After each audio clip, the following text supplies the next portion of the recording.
Welcome to the Divorce Survival Guide podcast, where we have open and honest conversations about co-parenting, separation, divorce, and the hardest question of all, should you stay or should you go? I'm Kate Anthony, your divorce survival guide, and I'm here to help you navigate some of the roughest waters you've ever swum in and answer some of your toughest questions. I've been to hell and back, and now it's my mission in life to help you get to the other side of this process with your sanity and your heart intact.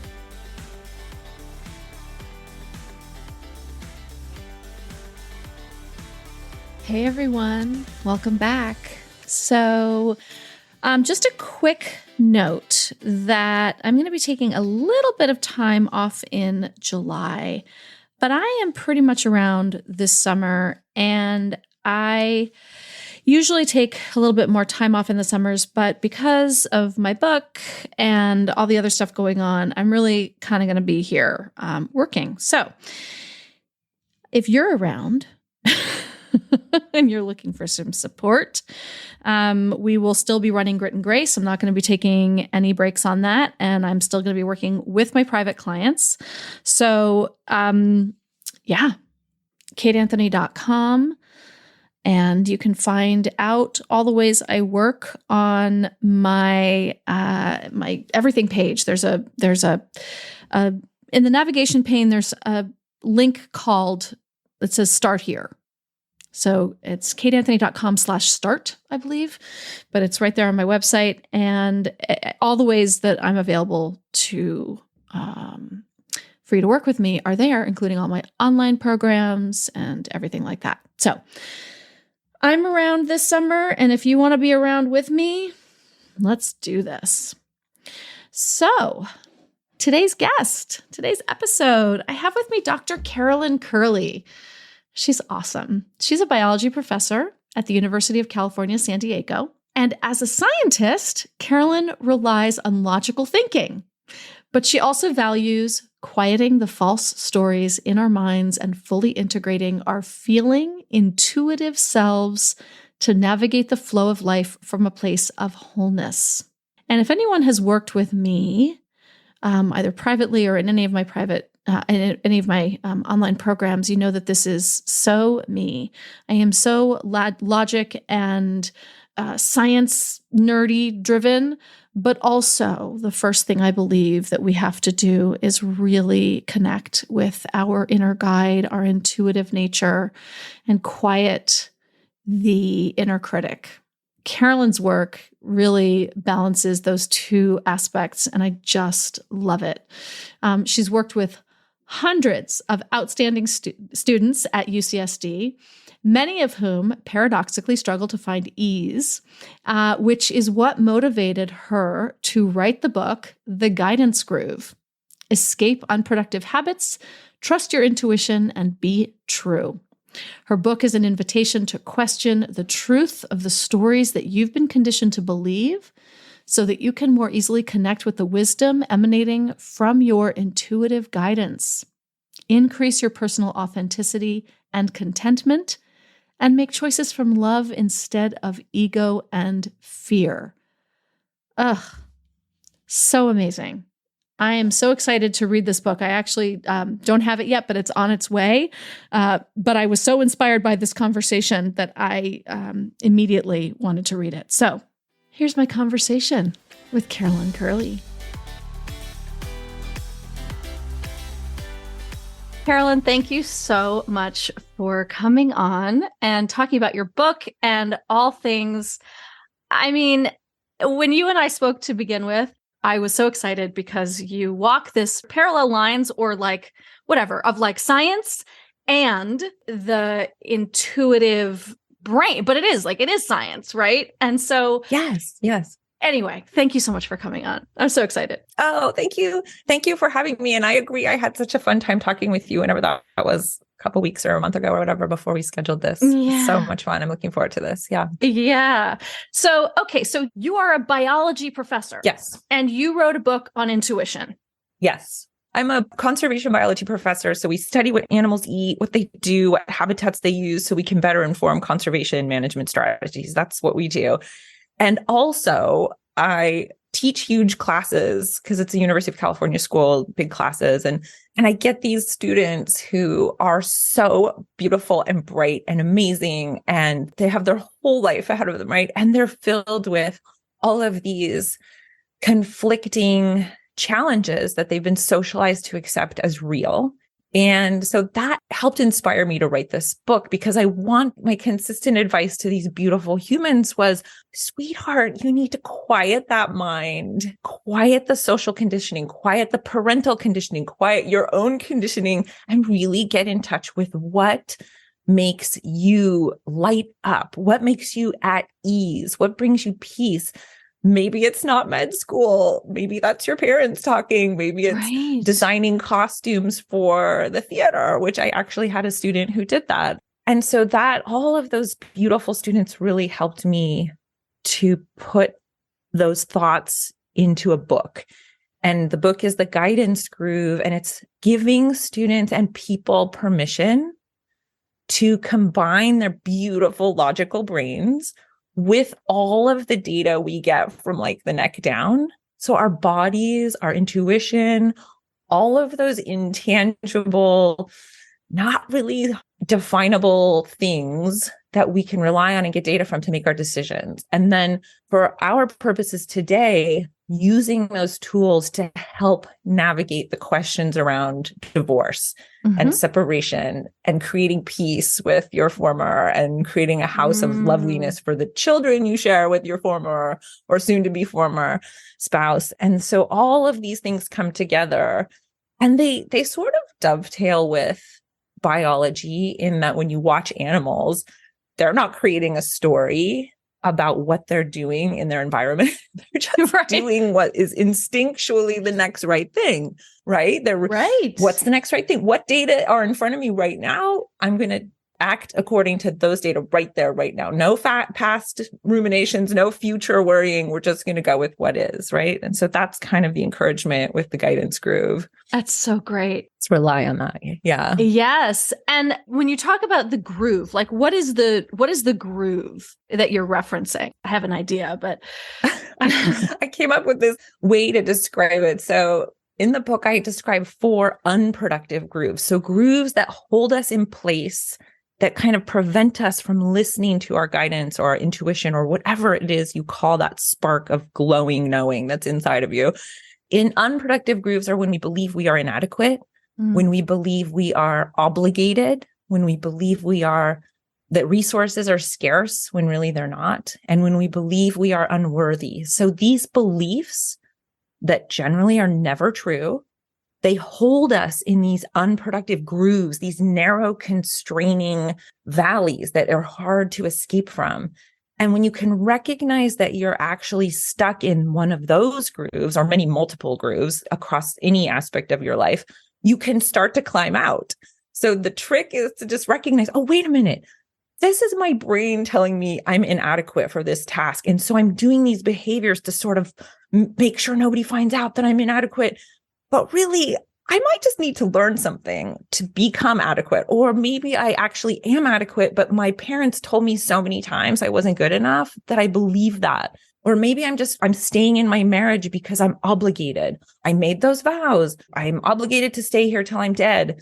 But maybe you're not. So maybe you can recognize the obligation has run its course and now you can do something different. And so the book sort of starts by allowing people to recognize when they're in these unproductive grooves so that they can just be aware and start climbing out of them. And then you can get into the guidance groove more and more, where you're now not stuck in a groove, but you're kind of grooving or moving to your own guidance song, your own feelings of what's the next right thing, without listening to all the stories that have just been really drowning us since we were really little. It's not our faults. I don't know how you can get to be a 10-year-old, let alone a 50-year-old, without being massively conditioned by everything around you to believe all these false things. Isn't it incredible that that's like so almost essential to the human condition?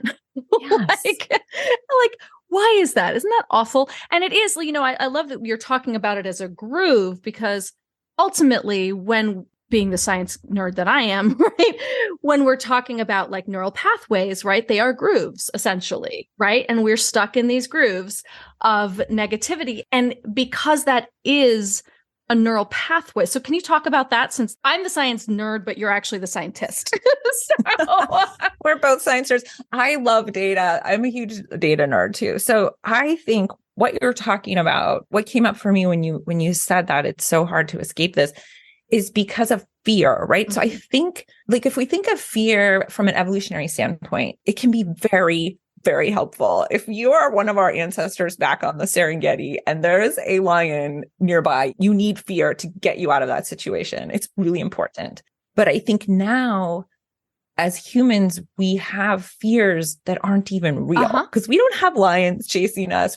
By and large, we're pretty safe in our day-to-day lives, right? But we make up all these fears, and our parents help us make up those fears because they love us so much that they want what's best for us. So they accidentally put their fears for us onto us from a very young age. So we're raised believing in all these fears. I won't be good enough unless I do XYZ. I won't be beautiful enough unless I do XYZ. I won't be whatever it is. And our parents accidentally do this to us, and then society piles it on. So these fears help create these grooves that trick us into believing resources are scarce, I'm not good enough, etc. And when you can see, oh wait, that's just a fear, I'm going to go toward that fear and try and find out where it came from, why it plagues me, and how I can gently bring it up and like love it out. And it might come up again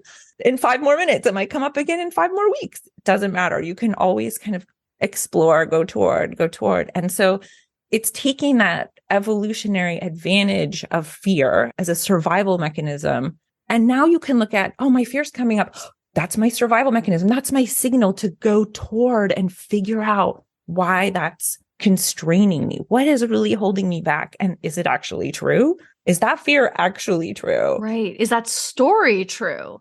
The story that I have, right? This is, just very similar to, we talked about this before, but very similar to the work that I do with my clients in my programs, where the inner critic work that we do, which is the inner critic is generally just a fear mechanism. And when you run away from it, like, I love what you said, like, that's your cue to go towards it, right? And that's exactly what I teach my clients, right? That when you have this critic, when you keep turning away from it, it continues to have power and control. But when you turn towards it and you go towards it and you investigate it and you get curious about it and you ask, like, is this actually true? 9 times out of 10, the answer is nope, not so much. And sometimes there's a kernel of truth, and that's the information, right? That's the important information. That's where the transformation can happen. Right. Where you actually get to that kernel of truth. And it's similar. And if you have trouble with that, imagine your 7 or 5-year-old self being afraid of the thing under the bed. Well, we know as grownups that there's nothing under the bed, but the beautiful, responsible adult can go to that child and hold them close and say, okay, we're going to get a flashlight. We're going to look under that bed. We're going to explore under the bed. Oh, there's some dust here. There is a little grossness. We're going to clean that grossness up. We're going to get rid of it. And now it's sparkling under here. Well, then 3 nights later, I'm afraid there's something under the bed. Let's do it again. There's a little less dust under here, but wait, let's get one more thing out. And I think that that's what holds people back in one way. They think, I'm way too scared to investigate my fears. What will happen? Yes. So you investigate and you learn nothing really bad happens. And that's great to learn. And then people feel like, well, once I do this, I'm done. And I view it more like it's a minute by minute, day by day, constant inquiry. Yes. To dispel. You will never be rid of the fears, the inner critic. It doesn't go away. You just learn to manage it. You learn tools to manage it better. I love the analogy of looking under the bed. And like, look, sometimes for some people, right, the fears are actually founded in reality, right? So let's, for example, a woman who is trying to leave a domestic violence situation, right? Absolutely. Your fears of he will kill me if I leave are probably very well founded. But that doesn't mean that you don't make the move, right? then you go, okay, if that is the case, then what do I have to do? Then that gives you the information, right? That is the kernel of truth that's there. But now you're empowered with information. Okay, so that's the truth. I have to actually be very careful and cautious about how I do this. Exactly. And there's something so beautiful also in a situation like that where there is real harm, the potential for harm, and the fear is quote unquote real, like you said, is when you can see that and also realize you have agency. Mm-hmm. You have agency. You're in this situation. There's two people that have created this untenable, unsafe situation, and you have agency to leave or make it different. And part of that also comes from investigating the fear that surrounds the whole entire experience. How do I get out of here, leave this person, find the resources I need to be safe? And then once you're out of the immediate danger, I always encourage people, and I've done this myself, to explore the fears, the unproductive group behaviors, whatever it was that helped get you in that situation, not to victim blame. That's right. But to give you agency. Exactly. You are an autonomous, thinking, feeling human.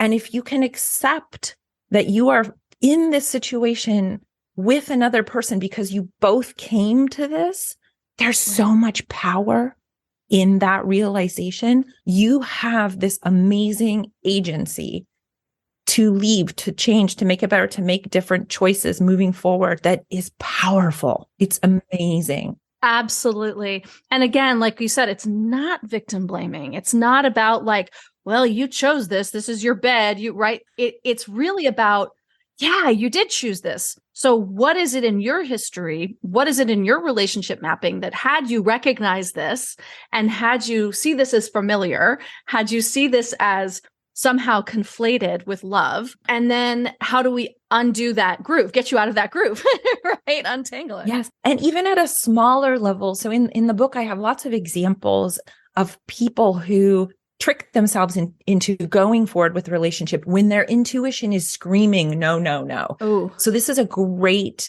tool. Now, anyone out there who's been in a relationship where it was abusive or didn't work out or just was not right, go back and remember your earlier self and think of the warning signs. And I give two really good examples. One is a Navy SEAL. I opened the book with his story of being completely shot at, bombs, terrible things happening in the Middle East. And I said, how did you get through that experience in that day where everyone got out alive? And he said, I just followed my instincts the whole day, my instincts and my training. Fast forward, 20 years, and he is entering a relationship with this woman. And this woman is beautiful. She's smart. She's rich. And he wants to date her, right? Because everything's saying, go, go, go. But his intuition is saying, she's never going to trust me. This isn't going to work. 4 years later, he leaves the relationship. What happened? She never learned to trust him. Right. Didn't work. And I have another story of this beautiful woman who, well, right at the get-go, I got all these signs that he was going to be jealous and controlling and insecure. But he was handsome and well off and his children were beautiful. Blah, blah, blah. 5 years later, all of those things that were apparent at the beginning. And so why do we ignore those intuition guideposts? Is because we've been taught that our logic is king, right? I can change that person. All of these other categories and qualities are so great, even when your intuition is telling you otherwise. Exactly. But you shouldn't beat yourself up for it. You should just say, wait a minute, now I have more data that I can trust my intuition. You don't need to beat yourself up. You don't need to wish it hadn't happened. You just say, oh, I learned so much about how I can trust myself moving forward for the next situation. And I think that's beautiful. We all need those lessons. It's amazing. Yes. And it's so true. One of the things I have my clients do too is a inventory. And it's like, okay, we walk through, what are the signs that you missed? I love that. What did you miss? Yeah. Or ignored. Like willfully ignore. Yeah. And what did you ignore? What did you see and go, yes, it's fine, right? And, I know for me, there were hundreds of them. I mean, thousands. There were like everything it was the most obvious thing in the world. Yeah. But at the end of the day, I didn't think that I was worth more. Mm-hmm. Really. Yeah. Underneath all of the everything else, it was that I just didn't believe that I was worth more, which is one of your grooves, right? Yes, absolutely. And I was also, of a certain age, and I was like, this is my last shot, and I've invested all this time, and I don't want it to be a waste of time. And absolutely. But absolutely all the signs were there. We just spoke briefly before, and I know you have a child, and I'm assuming is the child with the person who you were divorced from? Oh, yeah. So like my former husband and I are extremely close. He lives a couple blocks away. We're raising our now 16-year-old son. We divorced when he was 7. But when we met, we had this intense right away. I was 33. I never wanted kids or a husband. And it was so clear we were meant to get married. But it was really, really hard. We fought. It was fraught with tension. And that was the sign. We went to therapy, to this beautiful therapist for a couple of years at least, and went nonviolent communication. We learned how to communicate. We learned all these great tools. We ended up having this child, and then we divorced, when he was 7. And I view all of that work we did as preparation for the last 10 years where we have co-parented with so much love and so much peace and so much different family connection. Mm-hmm. But we weren't meant to be married, but we were meant to be married. None of it's a mistake. It's all, as Byron Katie says, Earth School, which I love. It's all Earth School. Right. It's all Earth School. We're just learning. Absolutely. Absolutely. I mean, I feel the same way similarly about my ex. We were absolutely meant to come together and create this incredible human being. Yeah. We were absolutely not meant to be married for very long.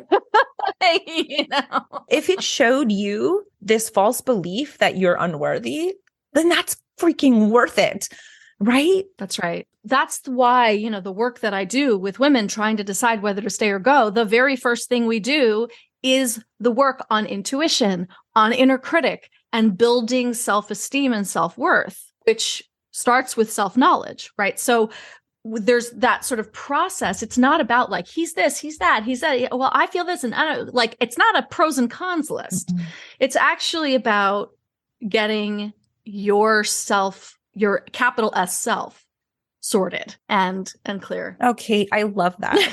It's true because I think that, again, we value our logic brain. So we make these lists. Well, here are the pros. Here are the cons. This is the money. This is the kid. This is the house. This is all these things. But if you're making your pro and con list and the whole time your body is like, I can't stay here for one more minute, listen to that and throw away the list. Listen. Some of the most powerful things I do with my private clients is that if they're trying to decide whether to stay or go, I have them close their eyes and then I paint both pictures for them. Absolutely. And their body tells them immediately. I say, so you stay with them. You continue on this path. Maybe you do some more work, blah, blah, blah. And they're like, nope. I'm like, all right, then. Yes. Okay. Like, that's it. It's as simple as that. It is, Kate. And you leave and you have freedom and you are able to create something new and something different, but whatever, blah, blah, blah. And they're like, oh. And I teach my book as a seminar. Biology department lets me teach this as a seminar every summer. I'm amazed they do. It's wonderful for the students' mental health, but I teach it as a seminar. And one of the very first things I do to help them understand what I mean by guidance and intuition is have them sit quietly. We're in session and I say, okay, picture a time when you had to make a decision, big or small, and you felt a full body yes or a full body no. And then let's talk about those. And every single person has many of those. And then they're instantly aware of what I'm talking about when I mean intuitive guidance. You can kind of point to it. It's all over books and media. I mean, it's in Star Wars, Feel the Force, Luke. It's everywhere, right? But to really help hone them in is doing exactly what you said. Picture that time. And then when decisions come up, you can go to that place every single time. And you get really good at it. Sometimes it takes multiple days. Sometimes it takes moments. And it's that same with those thoughts that we're never, ever, ever going to stop. You can believe the thought for as long as you need to or want to. But the more you practice recognizing when those thoughts are motivated by false fears and these unproductive grooves, the faster you can stop believing it.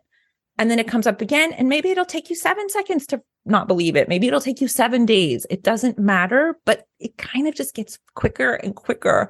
And you start to, wait, I have this whole body I can use as a data collector. I'm going to use it. I'm going to feel it. I love that you do that with your clients. It's perfect. And, and sometimes it's really hard, right? Because it's like, as you said, like we have this whole body that's a data collector, but also we have a lifetime of ignoring the data, right? And sort of like bypassing it and shutting it out and disconnecting, dissociating for a variety of reasons. So how do you suggest or teach people how to work through that? And now for a quick word from our sponsor. The all-new, fully revised Should I Stay or Should I Go? After 3 years of this program existing in the world and changing women's lives, I decided to give it a full makeover. The all-new version has all new videos, a podcast-like audio stream if you want to take the work on the go, and completely updated resources for deepening your learning. The program consists of 6 core modules. The first of which is Who Are You? This is the section in which you dig deeply into your own personal development and get in touch with your inner guide, slay your inner critics, mine for values, and learn how to set healthy boundaries. The second module is How You Learn to Love and helps you understand your attachment style, love languages, and how to properly love and care for the most important person in all of this, yourself. Module 3 is called Why Are Women So Exhausted? And breaks down some of the issues around toxic masculinity and male entitlement, the myth of being a stay-at-home mom, and answers the question, he's fine. Why can't I just be happy? Module 4 is all about understanding abuse and includes videos on trauma bonds, understanding the cycles of abuse, particularly how they play out in your own relationship, and addresses addiction, infidelity, and mental illness. Module 5 is all about healing and moving forward and includes videos about therapy, couples therapy, healing from betrayal, emotional regulation, and grief. This section also includes my 90-minute workshop, Tackling Codependence, as well as my signature relationship inventory that will help you gain complete clarity on all the parts of your marriage and figure out what's his and what's yours. And Module 6 answers the question, is the grass really greener on the other side? With in-depth videos on dating, cultural and religious isolation, and what happens if you end up alone forever. Spoiler, you probably won't. Whether you decide to stay or go, this program will set you up for a lifetime of clarity and fulfillment. And if you've already decided to go, the program will help you unpack all that's happened and help you heal so that you can move forward without repeating the same mistakes that got you here in the first place. This program is priced super low at just $697. And if you use the code PODCAST, when you check out, you'll get $50 off the full price. What are you waiting for? You have been agonizing with this decision for long enough. It's time to finally know. Should you stay or should you go? And now back to our episode. So one of the other things I do in my work is I talk about, in fact, I had an editorial come out in this journal that I'm an editor for, a British journal, and we talk about nature. So I encourage people to find the thing, the place, the activity that allows them to quiet their mind. So for me, it takes the form of I row on a machine out in my backyard. I ride my bicycle near my house up and down the coast. I don't really meditate. I'm more of a movement meditator. I'll walk on the beach. So I have lots of moving things that help me like quiet my mind. And the movement of the body somehow distracts my mind so I can really get into it. Or being in nature. There's reams of data demonstrating that when humans are in what we traditionally consider nature, our minds automatically quiet and we become more peaceful and we have increases in all these measures of contentment and satisfaction. So going for a walk in the trees and the park or the beach or the mountain, whatever, or even taking it one step further, part of this editorial I wrote was really viewing other human beings as nature. We are just as much nature as the trees. We all share an evolutionary history that goes back to Big Bang. We are nature. So even feeling that nature connection as you're walking down a busy street because you're surrounded by natural beings, humans are nature. We can feed off of that calming energy that can emanate from the trees, the grass, whatever, and from our fellow humans.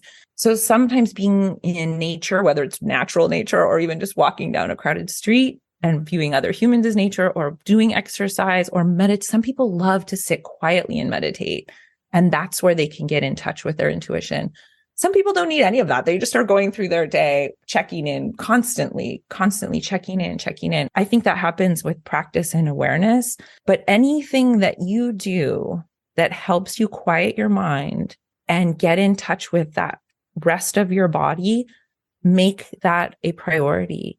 Make it a priority. I'm kind of lucky because the exercise movement is my meditation, and we're all supposed to do that for health anyway. But whatever it is, once you recognize your intuition and your guidance is valuable, and you recognize what feeds it and what promotes it, and making it a priority will just help you be able to access it more often. And then you'll start to collect more data on what happened when I listened to my intuition in that case. Was it a more easeful, contented outcome or not? And you can start making notes. I write all kinds of stuff down. We were talking just before about my memory's terrible.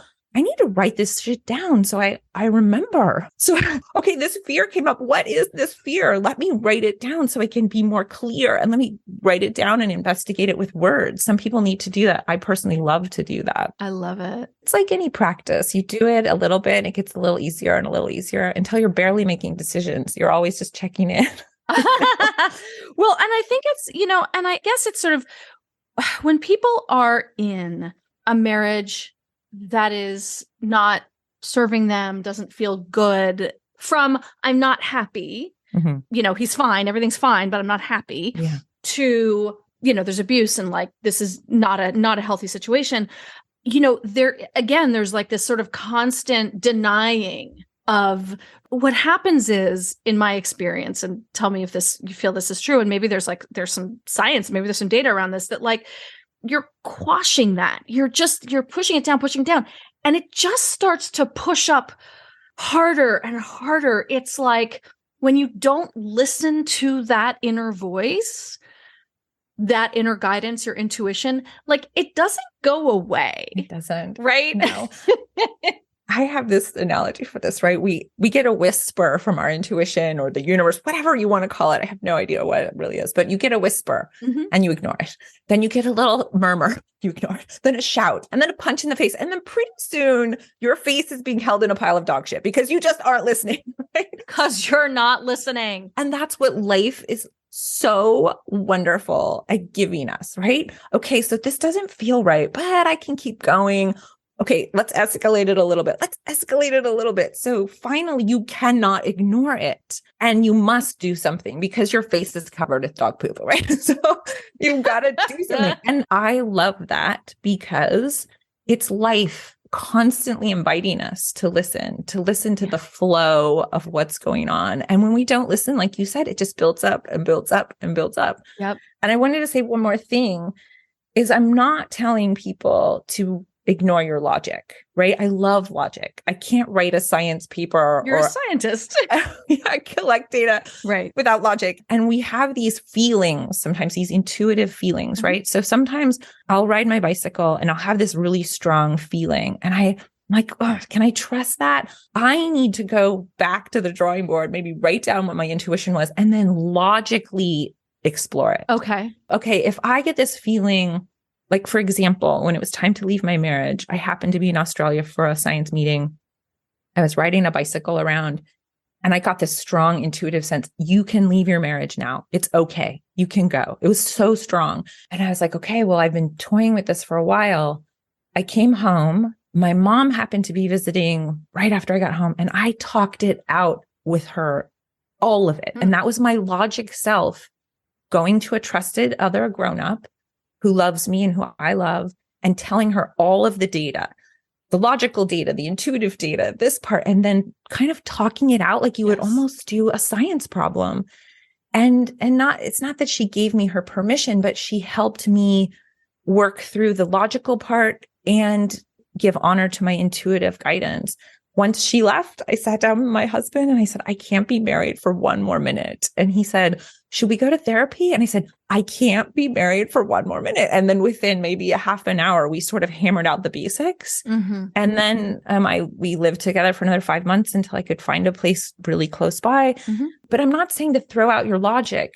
if you're in a relationship and you're getting these screaming intuitive things to leave, you're going to have to spend some time with your logic to figure out the logistics of the whole thing.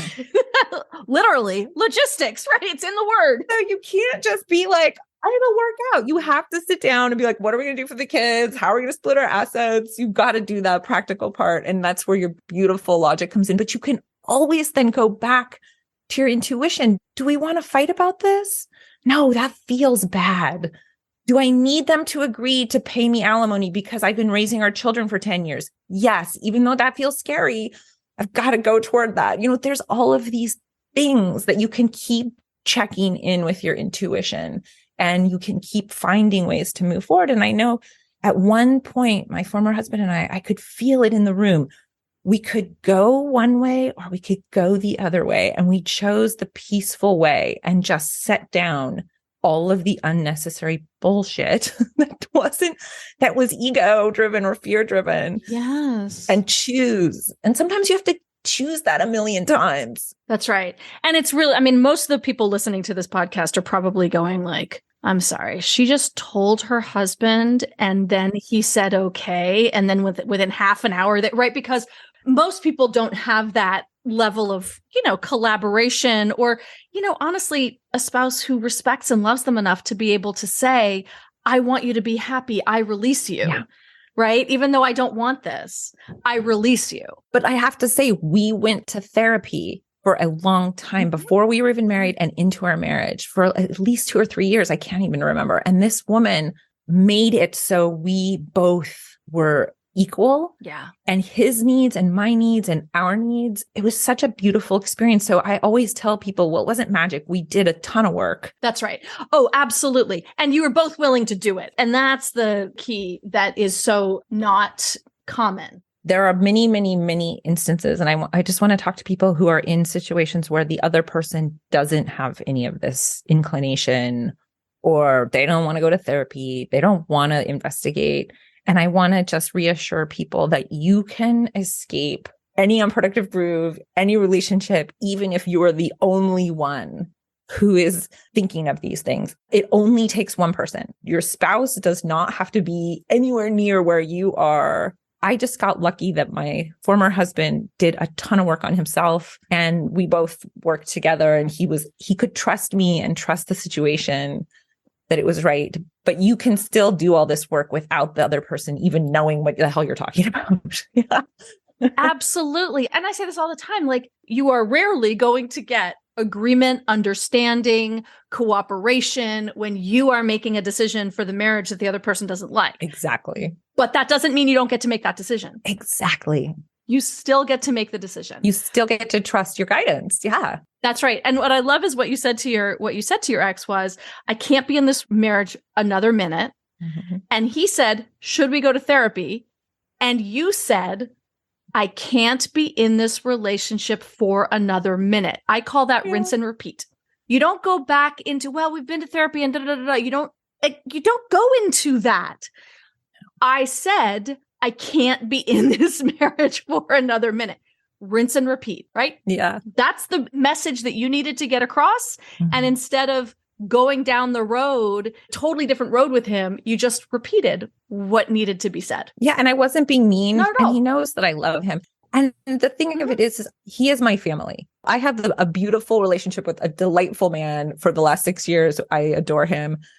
And Christian, my former husband, is my husband. Like, he is the father of my child. I love him. I love him now more than I ever did when we were married or before we were married. And it's totally different. He's my family. We do this thing of co-parenting together. He's the only human on the whole planet who cares about anything my kid does like I do.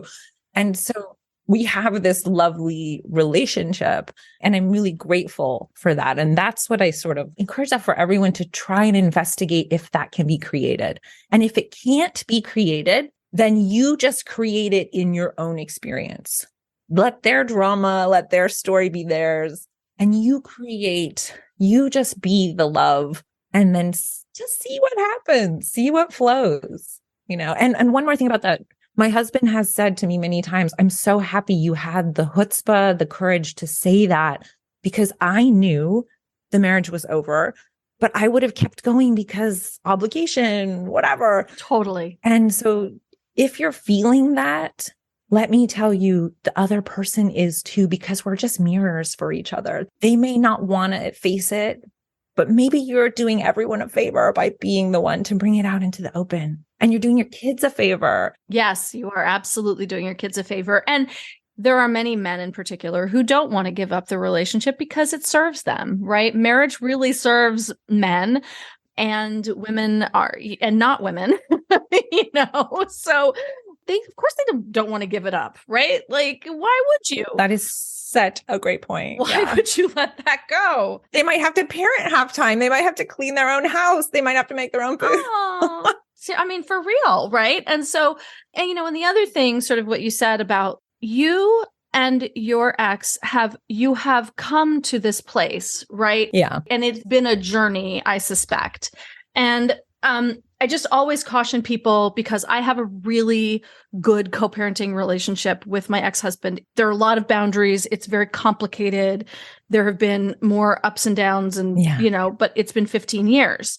And, I think first, I recommend that people take the time to separate and individuate and figure out who the fuck you are outside of this marriage. Because if you've been in this for a long time, your identity is wrapped up in it. So you have to untangle that before you can become friends later down the line. Don't start off trying to be best friends. Absolutely. And that is such a great reminder. So my book, The Guidance Groove, is a tool for that specific self-discovery. You're getting out of a marriage. You don't know who you are.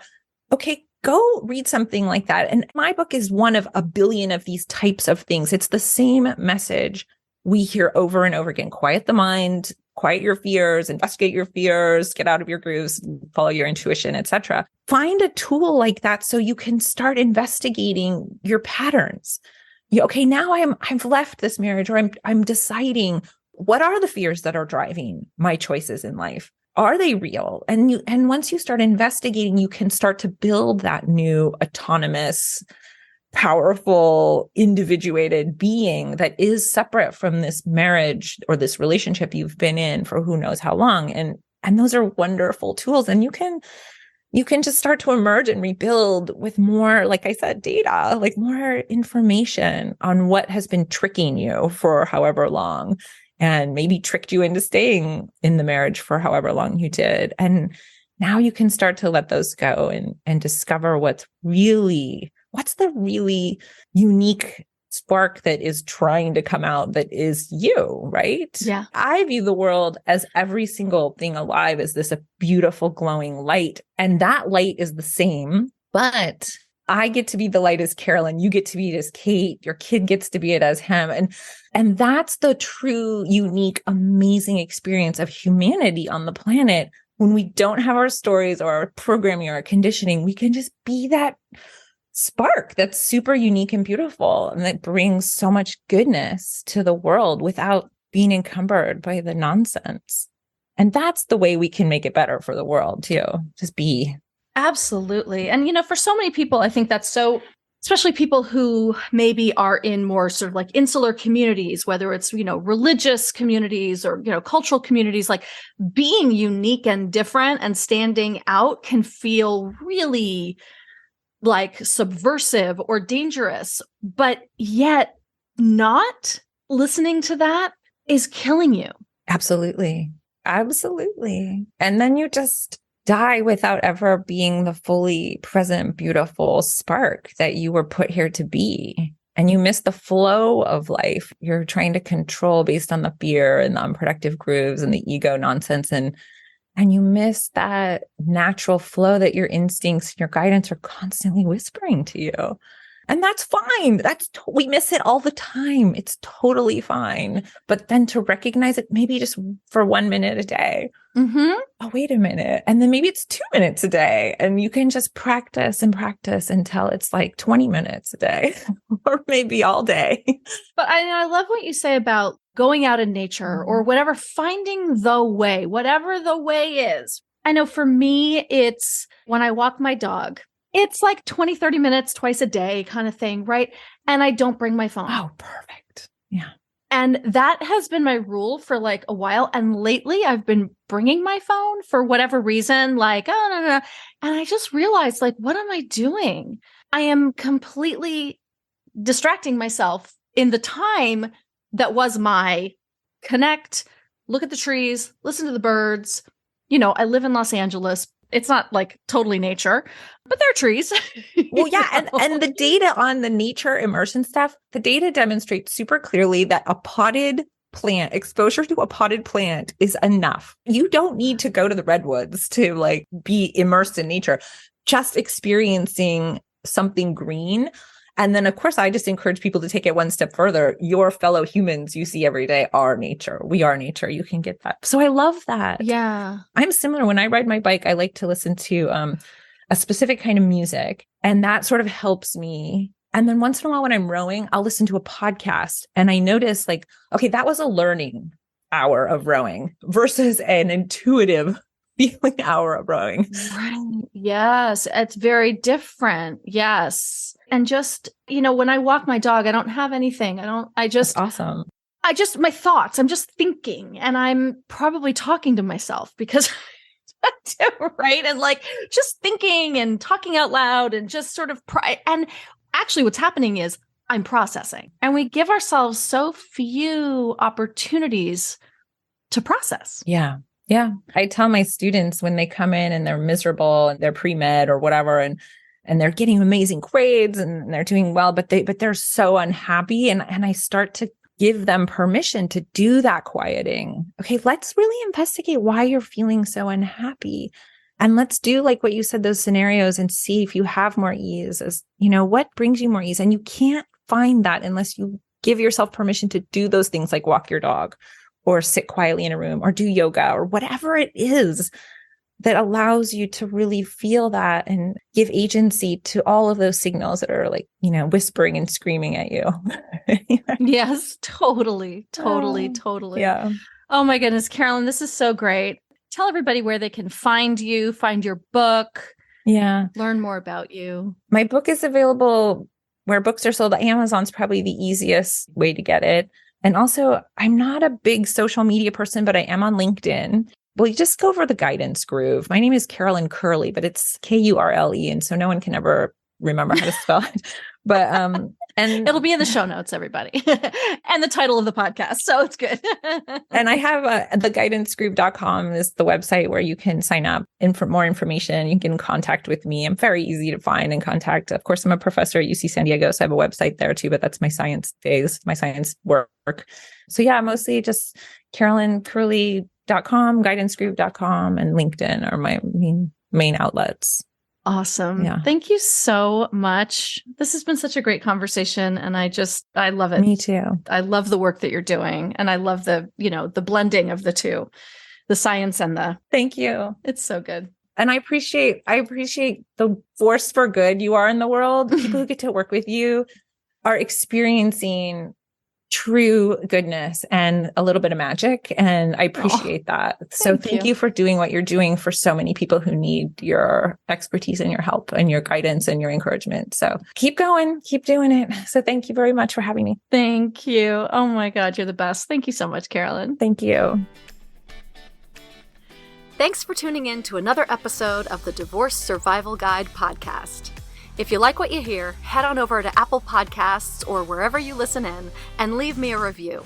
And don't forget to follow me on Instagram at the Divorce Survival Guide. I'll see you next time, and until then, remember, you, my love, deserve to be happy.